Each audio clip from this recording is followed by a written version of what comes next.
का भी सम्मान हो रहा है और विकास के बड़े बड़े कार्य भी हो रहे हैं। फिर एक बार मोदी सरकार। आस्था के साथ विकास, इसी मूल मंत्र के साथ मुख्यमंत्री योगी आदित्यनाथ ने गोरखपुर ही नहीं यूपी की 80 सीटों पर जीत का बिगुल फूंका।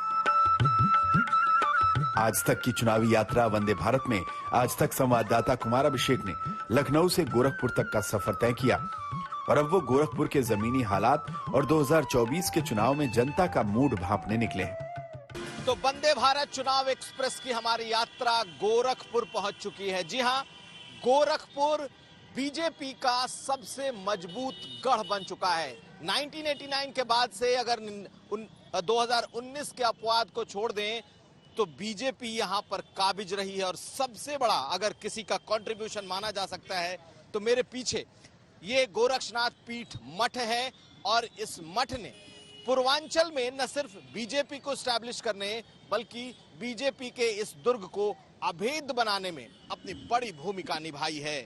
मुख्यमंत्री योगी आदित्यनाथ इस मठ के पीठाधीश्वर हैं और उत्तर प्रदेश के मुख्यमंत्री, और जिनके बारे में चर्चा ये है कि बीजेपी के भविष्य के तौर पर भी, यानी कि भविष्य के नेता के तौर पर भी उनमें अक्स लोग देख रहे हैं।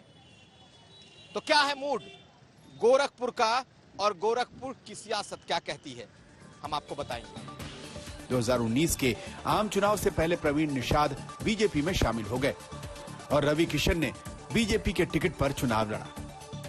रवि किशन ने समाजवादी पार्टी के राम निषाद को 3 लाख से ज्यादा वोटों से हराया। बीजेपी ने 2024 के लिए उन्हें अपना उम्मीदवार बनाया है। सोच को लेके चला, पार्टी ने दोबारा मुझ पर ये विश्वास जताया, ये कृपा की। मैं धन्यवाद दूंगा विश्व के सबसे बड़े संगठन भारतीय जनता पार्टी को, और मैं वचन देता हूं कि जो भरोसा दिखाया मैं उस पर पूरा कायम रहूंगा। उम्मीदवार की घोषणा होते ही सीएम योगी आदित्यनाथ ने गोरखपुर का रुख किया और उसके विकास की कई योजनाओं की आधारशिला रखी। सिटी को स्वच्छ और सुंदर बनाना, प्लास्टिक फ्री रखना, हमारा शहर सुंदर दिखेगा, लोग आकर्षित होंगे। आज गोरखपुर में देखिए 4 लेन और 2 लेन की सड़कें, हर सड़क को हमने 4 लेन और 2 लेन के लिए स्वीकृत कर दिया, सबका पैसा दे दिया। सियासत अपनी जगह है, लेकिन अगर विकास की बात की जाए तो गोरखपुर का हर शख्स कम से कम विकास की बात करता हुआ दिखाई देता है। 2024 में इसका क्या असर होगा ये भी हम समझेंगे, लेकिन हमारे साथ इस वक्त रामगढ़ ताल, जो कि कभी ये झील बिल्कुल गंदी, कोई आता नहीं था, सिर्फ एक झील के तौर पर थी, लेकिन अब ये बहुत बड़े टूरिस्ट स्पॉट के रूप में बदल चुका है। हमारे साथ कुछ युवा हैं, हम उनसे बात करने की कोशिश करते हैं। क्या नाम है? मोहम्मद आरिफ। अच्छा, कितना बदला है? सर पहले से तो बहुत ज़्यादा बदला है, खासकर अपने आसपास एरिया में घूमने का सबसे अच्छा प्लेस हम लोग को मिल गया। पहले यही चीज़ खाली गटर की तरह दिखाई देता था, लेकिन अब ये चीज़ घूमने के हिसाब से बहुत ही अच्छा हो गया है। आपको क्या लगता है कितना बदला है गोरखपुर? क्या नाम है? आशीष कुमार से। नहीं, घूमने के मैटर में सबसे बढ़िया इलाका यही हुआ, गोरखपुर के आसपास सबसे बढ़िया इलाका, क्योंकि दूर से भी यहाँ के बहुत सारे लोग आते हैं, जैसे देवरिया का हो गया, लखनऊ साइड तक के यहाँ पे आते हैं। पहले का क्या? इसके पहले आप 10 साल के पहले देखेंगे तो ये माहौल नहीं था, यहाँ पे कोई घूमने तक नहीं आता था। लेकिन अब क्या है, जब से ये माहौल पूरा चेंज हो गया, जब से ये सारा मतलब सफाई का काम सबसे स्टार्ट हो गया, तब से हर कोई यहाँ पे सबसे पहले आता है। क्या खास हो गया है गोरखपुर में? सर मेरा नाम अजय चतुर्वेदी है, मैं सर जौनपुर से बिलोंग करता हूँ। अभी पिछले 2 साल से यहाँ पे हूँ और यहाँ पे सर साफ सफाई के मामले में और डेवलपमेंट के मामले में बहुत अच्छा गोरखपुर हो गया है।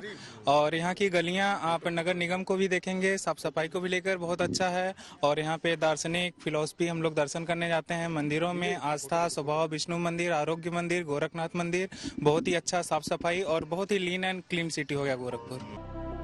मुख्यमंत्री योगी आदित्यनाथ ने गोरखपुर को पूरी तरह बदल डाला है। चौड़ी चौड़ी सड़कें, पूर्वांचल की सबसे बड़ी झील का सौंदर्यीकरण, रामगढ़ ताल में क्रूज का परिचालन, वाटर स्पोर्ट्स और नौका विहार। इसके अलावा गोरखपुर में नया चिड़ियाघर, कई 5 सितारा होटल अब शहर की नई पहचान बन चुके हैं। हमने रामगढ़ ताल पर 2024 के चुनावों को लेकर युवाओं का मूड जानने की कोशिश की।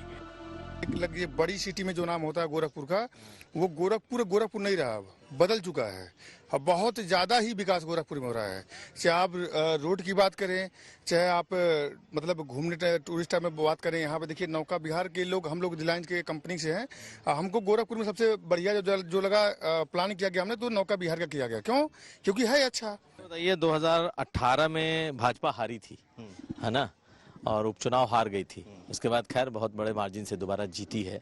तो आप लोगों को लग रहा है कि डेफिनेटली 2024 में योगी जी आ रहे हैं, क्योंकि यहाँ पे देखिए चिड़ियाघर और क्या बोलते हैं नौका विहार, पहले ये अच्छा नहीं था, मतलब डेवलप नहीं था। अभी इन्होंने रिसेंटली बहुत ज्यादा डेवलप किया है, क्रूज सर्विस भी लाई है, प्लस ट्रैफिक जो यहाँ पे ट्रैफिक के जो रूल्स हैं वो काफी बेहतर हुए हैं। और प्लस अभी अयोध्या वाला आप लोग देख ही रहे थे, उसमें भी अभी काफी डेवलपमेंट हुआ है। प्लस एयरपोर्ट का असर क्या है?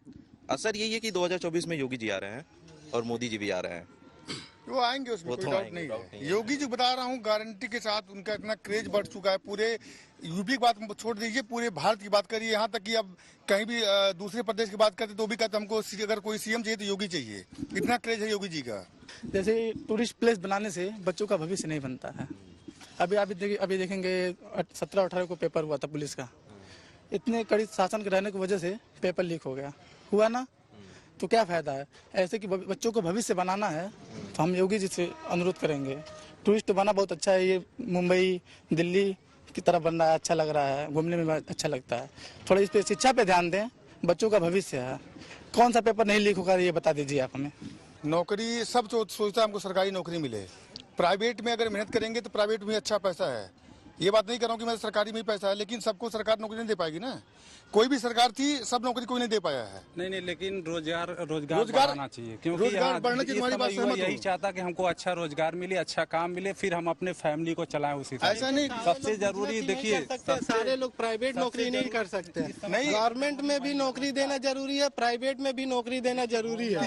पिछले सरकारों में बातें किया जाए तो कोई भी सरकार, मैं नहीं कह रहा हूँ कि नौकरी सब दी है। जब उसके सबके रिकॉर्ड देखो, पैसा रहेगा तभी वो पैसा सर्कुलेट होगा, तभी हमारी। एक चीज बता दीजिए, चलिए नौकरी इसका तो है, इन सब चीजों का चुनाव पे असर पड़ेगा कि नहीं पड़ेगा? बिल्कुल पड़ेगा सर। चुनाव पे देखिए, युवा अगर देखा जाए तो परसेंट के हिसाब से बुजुर्ग ज्यादा वोट देंगे, युवा कम वोट देंगे, खासकर बीजेपी सरकार को। ऐसा सच है, ये चीज रियल है। ये चीज 100% 30% तो असर जरूर पड़ेगा। असर पड़ेगा, लेकिन पूर्ण बहुमत से। मेरा दिल कह रहा है पूरा पूर्ण बहुमत से योगी सरकार दोबारा बनेगी, उसमें कोई डाउट नहीं है। तो युवाओं की राय मुख्तलिफ है, और इस गोरखपुर में भी बहुत सारे युवा ऐसे हैं जो रोजगार की बात कर रहे हैं, पेपर लीक की बात कर रहे हैं, लेकिन ये बीजेपी का अभेद्य किला है। ये भी दूसरी सच्चाई एक उसके साथ ये भी है।